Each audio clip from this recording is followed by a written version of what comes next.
Kami pong mga ministro at mga manggagawa, kasama ang aming may bahay, at ang lahat ng mga may tungkulin sa mga kapisan ng pansambahayan sa distrito ng Batangas North, ay taus-pusong nagpapasalamat sa ating Panginoon Diyos sa paglalagay ng pinakamalakas at pangunahing katuwang sa pamamahala at pagmamahal sa Iglesia ni Cristo, ang pangalawang tagapamahalang pangkalahatan, ang kapatid na Angelo Eranio V. Manalo.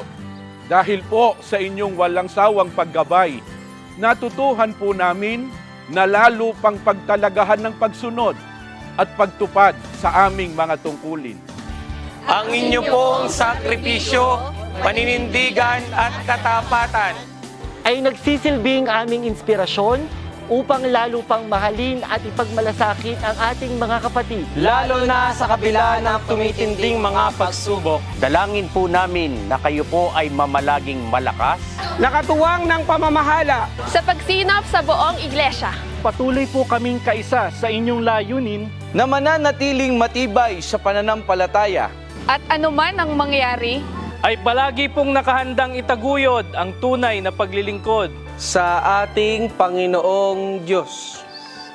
Kapatid na Angelo Eranio V. Manalo, kami po ay buong galak na bumabati sa inyo sa pagsapit po ng inyong kaarawan.